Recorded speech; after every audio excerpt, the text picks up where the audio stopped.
El saber proscrito, por Alice Miller. 11. 2. El despertar. 3.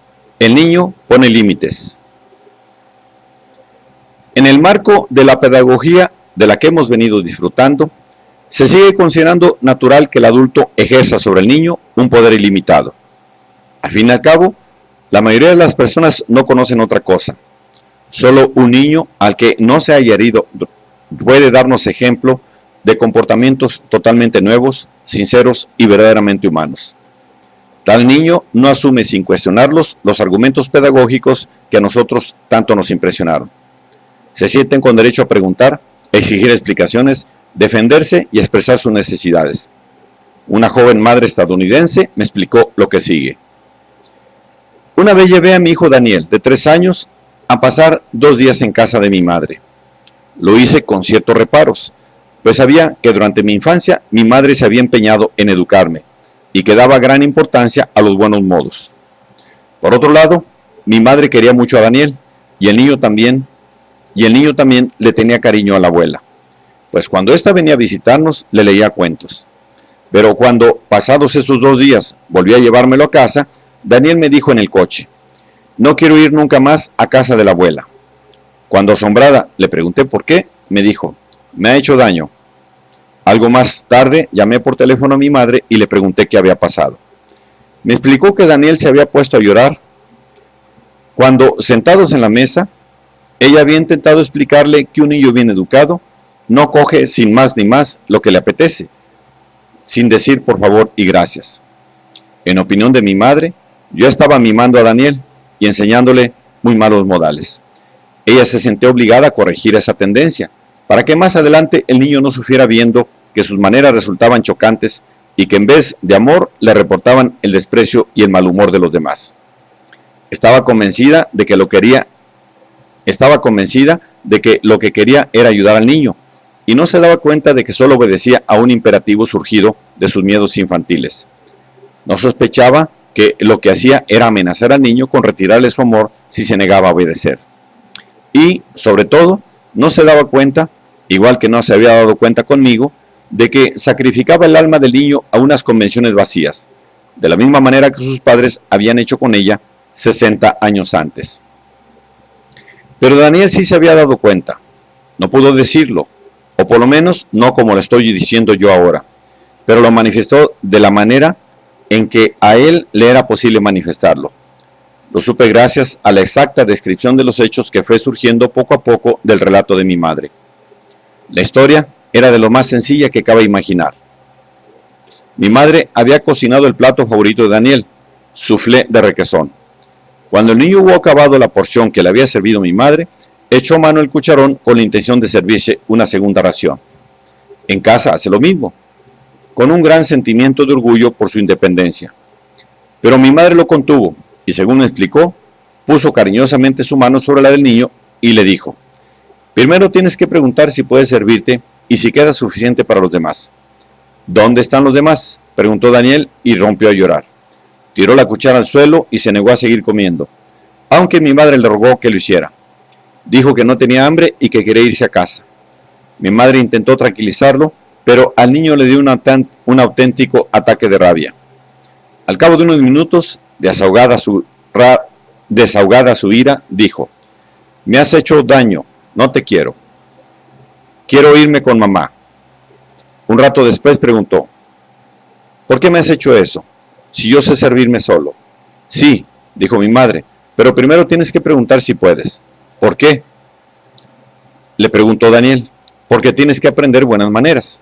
¿Para qué?, preguntó Daniel. Porque hace falta, contestó mi madre. A continuación, Daniel le dijo con toda tranquilidad: a mí no me hace falta. En casa de mamá, como cuando tengo hambre. Así puede reaccionar un niño sano de 3 años que ha aprendido en casa que le está permitido defenderse y que tiene derecho a recibir comida de sus padres, solamente porque estos se lo deben desde el momento en que decidieron traerlo al mundo. Ese niño puede defenderse, puede mostrar su cólera cuando alguien bloquea sus movimientos naturales y aduce para ello argumentos que él no comprende, que no puede comprender ni deberá comprender. porque son absurdos y solo resultan comprensibles desde el punto de vista de la historia personal de la abuela. Si un niño pequeño observa que los adultos, cuando están sentados a la mesa, se dicen por favor y gracias, él hará automáticamente lo mismo, sin necesidad de adiestramiento. Resulta perfectamente comprensible que semejante adiestramiento provocara la ira de Daniel. Ese niño tenía la posibilidad de expresar su ira porque podía comparar el intento de adiestramiento de la abuela con las buenas experiencias vividas en casa de los padres. Yo no tuve esa oportunidad. Recuerdo, desde no hace mucho, que mi madre se dedicaba diariamente a adiestrarme de esa manera, sin que yo pudiera protestar ni una sola vez. ¿Cómo iba a atreverme a hacerlo? Estaba por completo en sus manos. No podía decir, no me gusta cómo me tratas, y no quiero ir con mamá, porque mi madre no era otra persona que ella. Tampoco podía darme cuenta de lo que ella hacía, porque no conocía otra cosa. Ese pequeño episodio de Daniel me ayudó a comprender una vez más que lo trágico de mi infancia no residió solamente en el constante sometimiento a los métodos educativos de mi madre, y tampoco solo en el miedo a oponer resistencia, sino sobre todo en la imposibilidad de darme cuenta de lo que estaba pasando. Cuando titulé mis libros, al principio fue La educación, versión española por tu propio bien, y No conocerás, no sabía aún hasta qué punto esos títulos resumen mi historia personal. A ese niño de 3 años, y posiblemente a los muchos otros niños que hoy en día crecen más libremente, le fue posible dar los 4 pasos que pertenecen al núcleo de la terapia de Stettbacher: describir la situación y las sensaciones, vivir y manifestar los sentimientos, cuestionar la situación, expresar las necesidades. Dado que en esa sucesión subyace una regularidad natural de la sana autodefensa del ser humano, cabría preguntarse por qué esa regularidad permaneció oculta durante tanto tiempo.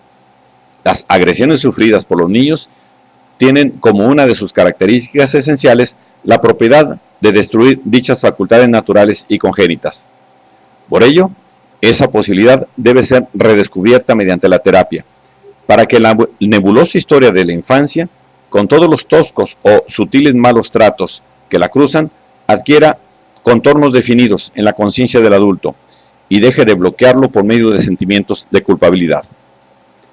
Daniel parece estar libre de semejante bloqueo. Si no dispusiera de experiencias positivas en la relación con sus padres, el más mínimo roce de la mano de su abuela, al impedirle esa servirse una segunda ración, le habría hecho sentirse avergonzado. Se habría avergonzado de haber hecho algo incorrecto, de no tener buenos modales. Se habría avergonzado incluso de estar orgulloso de su autonomía, pues era justamente esta la que obviamente estaba fuera de lugar, por lo menos en el momento en que el niño se disponía a tomar alimento, es decir, a hacer algo de eminente importancia para él. La abuela lo contuvo, le hizo sentirse inseguro. Si el niño se hubiera criado con un bagaje pedagógico, habría registrado para siempre en su cerebro y en su cuerpo la siguiente doctrina: no me está permitido disfrutar comiendo, no me está permitido satisfacer mi sano apetito, aunque haya suficiente comida. Antes, tengo que hacer una serie de cosas que me son incomprensibles. Tengo que plegarme a una ley inconcebible que me quita el apetito, me pone en tensión y me produce sentimientos de culpabilidad y de vergüenza, y ante la que soy del todo impotente. Consecuencias de ello pueden ser, según la posterior evolución, trastornos digestivos crónicos, diversos hábitos alimenticios compulsivos, raquitismo u obesidad. Con todo esto, no pretendo dar a entender que una persona haya de enfermar por haber vivido una sola vez una escena similar a la antes descrita. Ya hemos visto que Daniel, el niño de 3 años, supo evitar eficazmente ser dañado. No se trata de una grave experiencia traumática, y presumiblemente ese episodio no dejará en Daniel, que supo defenderse, secuela alguna. Pero si no hubiera sido el nieto, sino el hijo de esa mujer, no habría tenido otra posibilidad que plegarse a esas manipulaciones a las que se llama educación y desarrollar, aparte de trastornos de la nutrición, toda una serie de inhibiciones en lo consciente.